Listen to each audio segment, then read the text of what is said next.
What's going on, guys? PXCam here, back here with a brand new video. We have a Frankenstein of a race today as we are running around Group 2 at Dragon Trail Seaside. So this was actually a very interesting race here. I didn't think it was going to be a good combination just because you have the fact of a really fast car on a very technical small track. So actually, to my surprise, came out to be one of the best races of the week, and I'm actually digging this little combination here as we were able to get a 127.094. so annoyingly we're very close to a 126, just need to get that extra 10th down and maybe we can get it down to the 26s. But we're gonna see what we can do here in our EMEA account before we jump into the races. If you guys enjoy the content, please feel free to subscribe and leave a like on the video as it really helps out the channel when you guys do so. Anyways, that is not promoting myself. Let's jump straight into this race. As we now jump into our first race, we are getting our usual 3, 2, 1, and away we go here as we are starting again right behind the Belgian in 5th place. The strategy for us is going to be just to ride along right behind these guys and try to break away from the pack, since we did start off on the mediums. Since we are given 2 compounds, the mediums and the hards, this was going to be the tire that we're going to use to start off if we get a little bit of wheel spin off the exit of the chicane. But luckily, Alelu right behind us gave us plenty of room, and we were just able to go off scot-free. So again, we are starting on the mediums. This tire strategy for this race was to start off on the mediums if you're on the front, all the way up until about lap 8 or 9, and then switching off to the hards, and then using those hards to just finish the race here, since both of them are required in order to avoid getting a penalty. But like I said, everybody up ahead I believe is on the mediums, but one thing that is a little bit difficult on this racetrack and with the combination of the Group 2 cars is it's really difficult to stay right behind a car ahead. It's just, you get a lot of slipstream and a lot of dirty air on some of the corners that it does make it very challenging to try to follow the car right ahead. So I know some people really aren't having that much issue with that, but for me, I just found that to be a really big issue, especially midway through the lap on the S's. But as we head into the final corner, Alelu was able to get the overtake on us, and we did not want to fight him. So if you can see right behind us, Momo's is about 2 seconds away, and I'm looking to keep that gap away from him and everybody else behind us. So we're not going to fight with Alelu here. We're just going to ride along right behind him. I know he's faster than us, and if we just stay right behind him, maybe he can pull us up to the pack ahead, which actually just happened right here, because it looked like 3rd and 4th were actually fighting with each other pretty hard. But you can see heading to the right-hander, 3rd and 2nd are actually fighting side by side, and the 2nd place driver was able to make the overtake on the Spaniard. But heading to the S's, this is where things get a little bit interesting, as the Belgian just pushes off Alelu, and Alelu has straight into the barriers, gets demolished, gets killed, and the Belgian gets a 3-second penalty. So not sure if that was just intentional or if that was accidental, as we have another car spinning out. It was actually 2nd place, so not sure what the heck happened here. Maybe these guys are drunk or something, but Jesus, we had 2 cars get taken out in the span of just 3 corners, and we have now found ourselves from 6th place all the way up into 4th, and in the position to get another overtake here, because the Belgian has a 3-second penalty, and we should be able to just stay right behind him and get him on the penalty zone, as the Spaniard actually makes a little bit of contact on the exit, and since that slowed him down, we were able to just get another free position here, as we are now in the podium after what is very unfortunate turn of events for those guys, but very lucky for us. So on to lap number 3. We came into lap number 2 on 6th place, and now we are in 3rd place. But the Spaniard did get a great run on us on the right hand side, and again, which is allow him to re-overtake us. I don't want to end up fighting with these guys and accidentally getting taken out myself. So in the midst of all that craziness, you can see that the cars right behind us were actually able to catch right back up to us, as we have Borja, the Spaniard, right behind, catching up to us really quickly, as the Belgian actually has to serve his penalty. So the Belgian serves his 3-second penalty, and we now find ourselves in 3rd place. So all we got to do is just work with Antti right ahead of us and see if we can try to pull away from Borja, or if Bohart just catches up to us. I'm hoping that he stays nice and clean as we get a very great run into this right-hander. And we take a little peek onto the inside, but I back out once again. Just don't want to go side by side. You don't want to go into the death chicane 2 cars wide, because it's usually not going to end up great for any of the 2 cars going in there. So we just stay right behind him, and again we're just going to try following along as we jump up into lap number 4. So onto lap number 4, the Spaniard makes a little bit of a mistake as he goes very, very wide on the exit. I think he just misses braking point a tad bit, but you can see that now he is under pressure from us once again, and we're just going to stay right behind him in the slipstream. But off the exit, the Spaniard didn't get too good of an exit, and we're actually able to stay right behind him as we're going to stay in the slipstream into the final corner. Onto the final corner, the Spaniard takes a very, very wide entrance into the corner. I think he got some dirty tires after getting his left sides on the grass, and that hurt his corner entrance and his mid. So he is now under pressure from us as we attempt to make the overtake going into turn number 2 and 3. And there we go, we were able to get it away from him, and we're going to see if we can try to pull away from him as he actually gets a little bit of wheel spin coming off the corner. And you can see how much time that cost him, as he is now half a second right behind us. But as we jump up into lap number 9, we're going to come into the pits and serve our pit stop, as the Italian right ahead of us had already served his pit stop, and he is now onto the fresh parts. But coming out of the pits, you can see that we have a really, really big gap to 3rd place, and luckily we were able to manage that gap, hold off our 2nd place away from everybody else. And off of the final corner, on the final lap, we're going to be crossing the start-finish line in an awesome 2nd place position after all that craziness that happened on the 2nd and 3rd lap. So we were able to come home with a 2nd place. Not too bad. Let's see if we can replicate this finish again on the next race.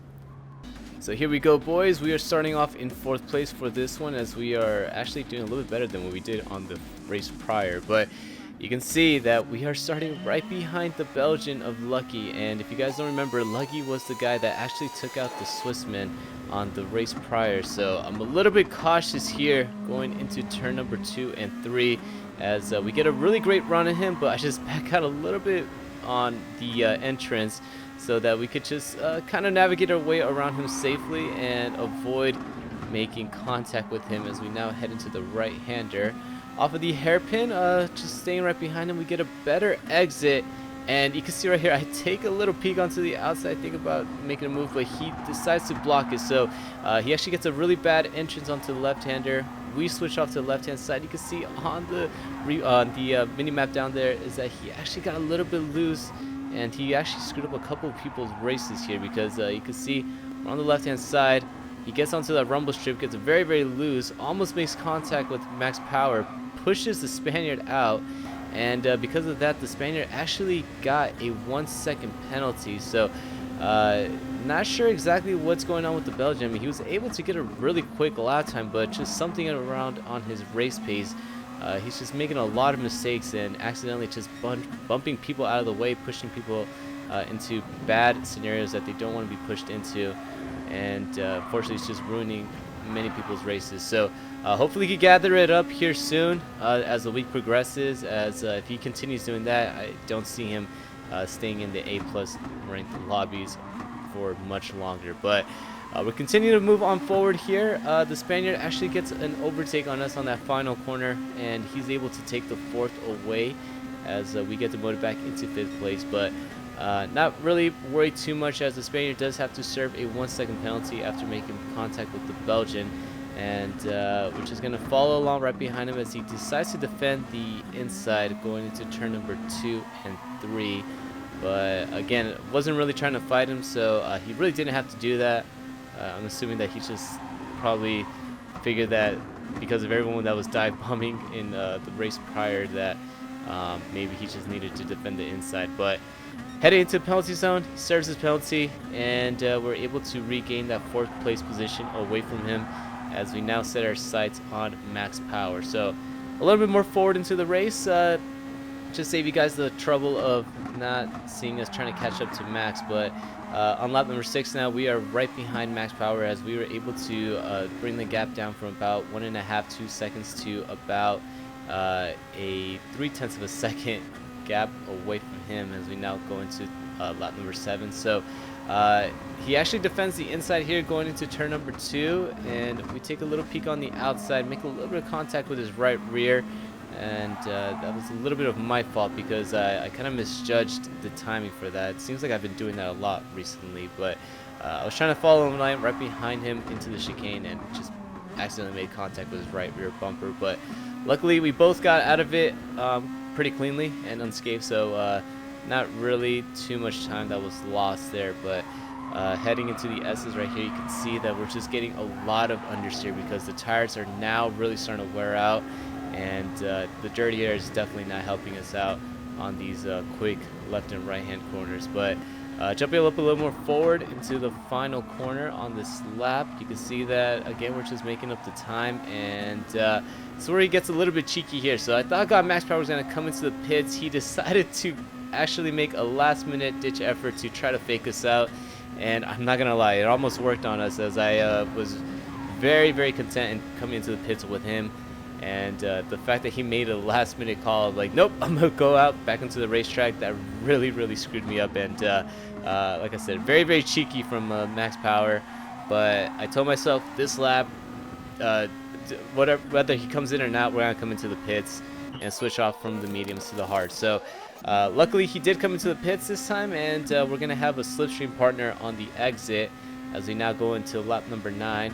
On the hards here, we have about a 5 second gap away from the 5th place driver, Billy Cherokee, but you're going to see that he's going to come into play a little bit later into the race here as we have about 4 laps left now.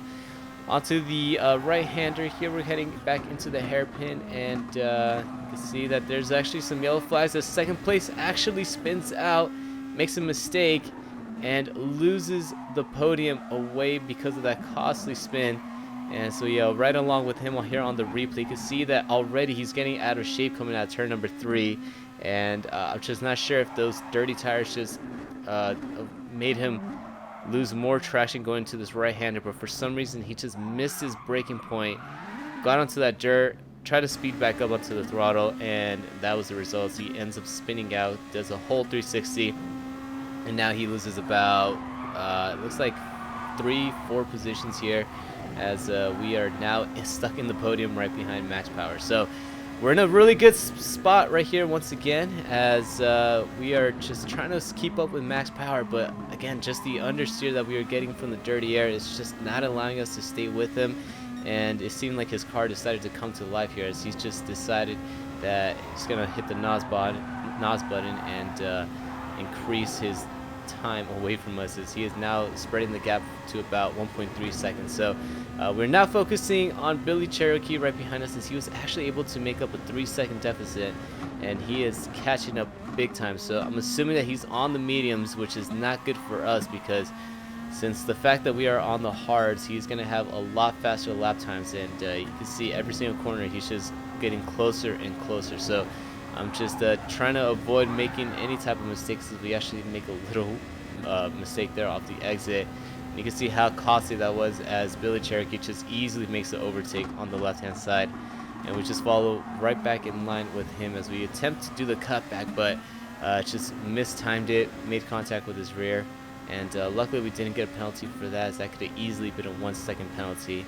And we probably could have lost 4 to Filippo Cala. But down the straight here for the final time now, as we're heading into the 1st and 2nd corner, you can see that the Billy Cherokee was trying to break the slipstream, and we were just trying to stay right behind him to stay with him. But coming off of turn number 3, we just get a little bit loose, as the hard tires are not gripping up to the track better than him on the mediums, and he is now starting to pull away from us here as we head into the middle part of the final lap and make another costly mistake. And at that point I already knew it was over, and the fact that we're only going to be able to get a 4th place position here, which is not too shabby, but I really wanted to get that podium, especially because we were able to just avoid all the massacre that happened on this race, and also we're able to capitalize on Filippo Cala's costly mistake where he ended up spinning himself out. But again, we'll take the 4th place position right behind Billy Cherokee. I'm actually debating whether now if I should start on the hards and try to finish on the mediums, as I actually have seen a couple of people